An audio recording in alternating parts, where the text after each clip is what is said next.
My grandson looked me straight in the eye, pointed toward the front door, and said, "Get out of my dad's house." Those 8 words hit harder than the sound of the coffin being lowered into the ground just 3 days earlier.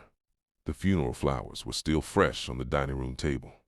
My son's favorite coffee mug still sat beside the sink exactly where he'd left it. Yet somehow, before our family had even finished mourning him, they had already decided I was the next thing that needed to disappear. I stood there in complete silence, studying the faces around the room. No one defended me. My daughter-in-law folded her arms and looked away. My granddaughter stared at her phone as if none of this concerned her. My grandson waited impatiently, convinced he'd already won.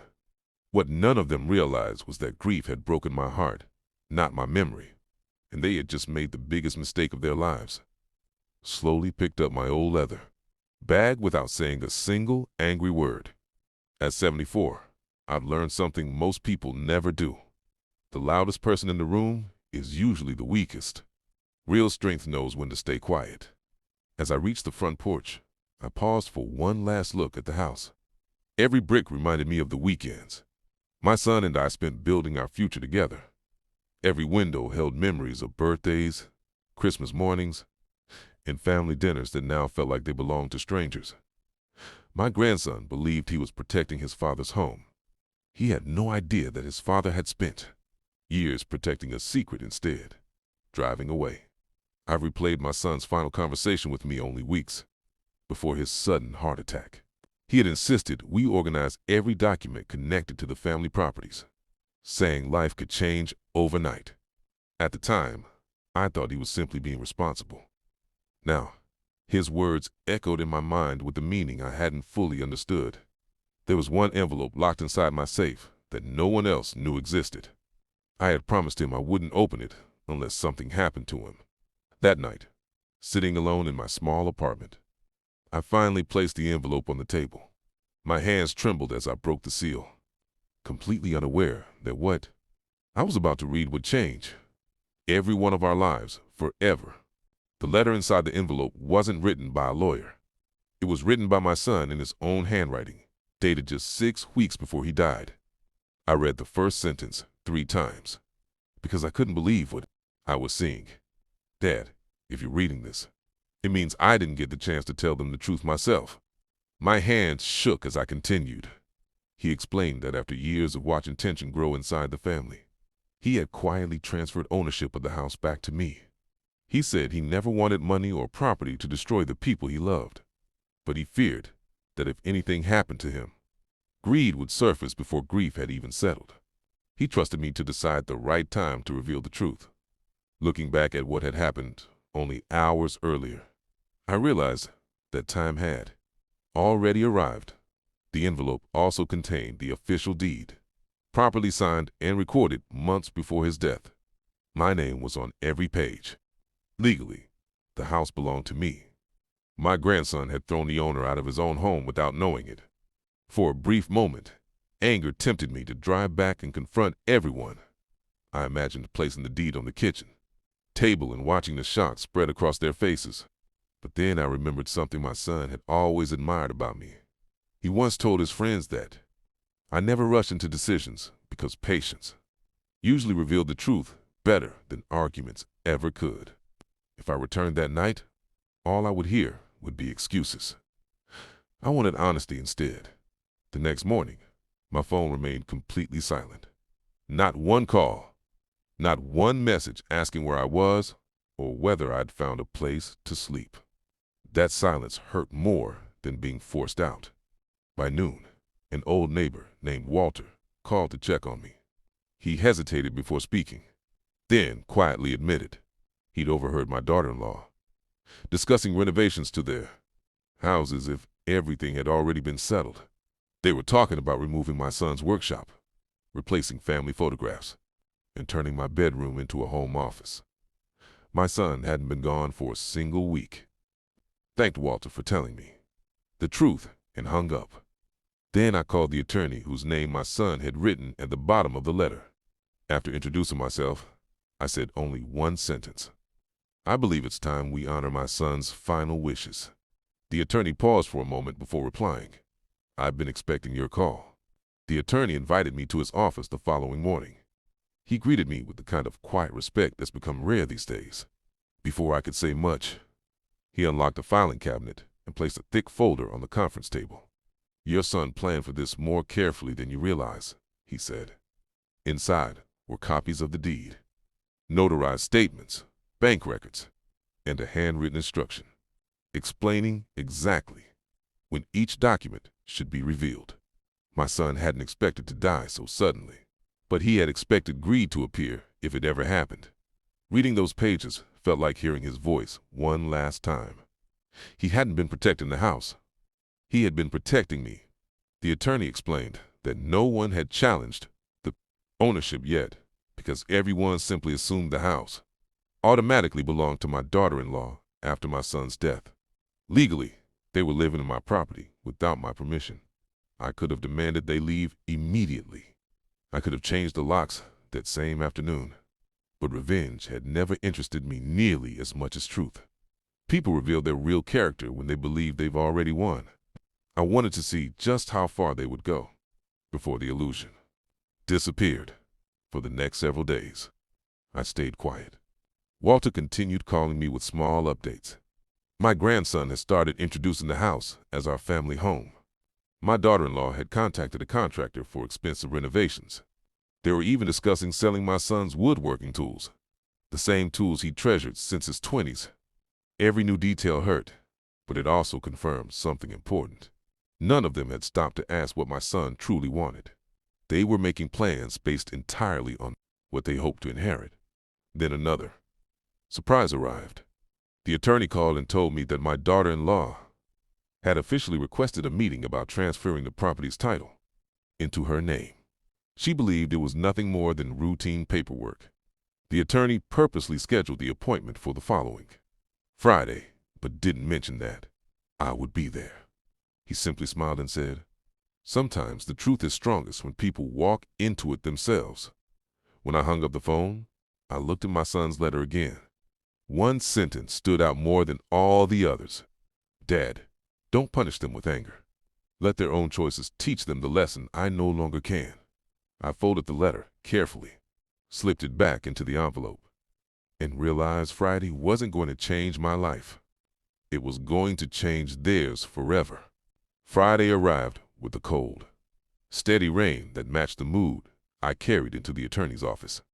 I arrived 30 minutes early and waited in a private conference room where no one could see me through the glass wall. I watched my daughter-in-law and grandson walk into the reception area. They were smiling. My grandson looked more confident than I'd ever seen him. He even joked with the receptionist about finally getting the paperwork finished. Hearing those words stung, but I remained exactly where I was. Sometimes the truth is far more powerful when it interrupts confidence instead of anger. A few minutes later, the attorney welcomed them into the main meeting room. He placed several documents on the table and politely asked my daughter-in-law to confirm that she believed she was the rightful owner of the property. Without hesitation, she nodded. She explained that the house had always belonged to her husband and that ownership should naturally pass to the family. My grandson agreed, adding that I had already moved out and accepted the situation. Neither of them realized every word was making the truth easier to prove. The attorney listened patiently before opening a different folder. His expression never changed as he slid a certified copy of the property deed across the table. "Before we continue," he said calmly, "there is one important fact you need to understand." My daughter-in-law smiled at first, expecting another routine signature. Then she looked down at the document. Her smile disappeared. My grandson leaned closer, reading the name printed in bold letters at the top. Mine. The room became completely silent. My grandson frowned, convinced there had been some mistake. He looked at the attorney and insisted his father had owned the house for years. The attorney gently explained that months before his death, my son had legally transferred the property back to me. Every signature had been witnessed. Every document had been properly recorded. There was nothing to challenge. That was the The moment the attorney opened the conference room door and quietly invited me inside, my grandson turned toward me, his face drained of color. The same young man who had ordered me to leave stood speechless, unable to meet my eyes. I didn't smile. I didn't raise my voice. I simply took my seat across from them and placed my son's handwritten letter on the table. Before anyone says another word, I said softly, "I think your father deserves to be heard one last time." No one spoke as I unfolded my son's letter. Even the attorney remained silent. I began reading every word exactly as my son had written it, refusing to add or remove a single sentence. He spoke about family, gratitude, and the responsibility that came with being trusted. Then came the part that changed everything. "If you're hearing this, Dad has already been treated in a way that will tell him more about your character than your promises ever could. I gave him ownership because he earned it. If you choose love over greed, he'll always make sure you have a home. But if you choose greed over family, you'll lose far more than a house." When I finished reading, my daughter-in-law covered her face with both hands. Tears rolled down her cheeks as she whispered my son's name. Whether those tears came from guilt or fear, I honestly couldn't tell. My grandson looked completely broken. His confidence had vanished. He stared at the floor for what felt like forever before finally looking at me. His voice trembled as he said, "Grandpa, ... I'm sorry. I thought Dad wanted us to take over everything. I never imagined he would do this." It was the first sincere sentence I'd heard from him since the funeral. I believed he regretted what he'd said. But regret doesn't erase choices. 3 days earlier, he hadn't asked where I would sleep. He hadn't wondered whether I had anyone to help me. He simply opened the front door and expected me to disappear. Some wounds heal slowly, even when an apology is genuine. I quietly slid another document across the table. "I'm not here to throw anyone out," I said. "Your father spent his entire life trying to keep this family together. I won't dishonor him by destroying what's left." Relief spread across their faces for a moment, but I wasn't finished. "The house will remain mine," I continued. "No renovations, no selling your father's belongings, no major decisions without my written approval. If anyone ignores those conditions, the house will be sold, and every dollar will go to charities your father supported." No one argued. They understood that the opportunity to make demands had disappeared the moment they chose greed over respect. My grandson slowly nodded through his tears. For the first time since my son's death, he didn't see an old man sitting across from him. He finally saw the grandfather he should have never forgotten. The months that followed proved something I'd spent a lifetime believing. Real change isn't measured by apologies. It's measured by what people do after they realize no one is watching. My grandson began visiting me every Sunday without being asked. Sometimes we talked for hours. Sometimes we sat quietly on the porch, remembering his father. He never once mentioned the house again. Instead, he asked me to teach him the woodworking, skills his father had learned from me decades earlier.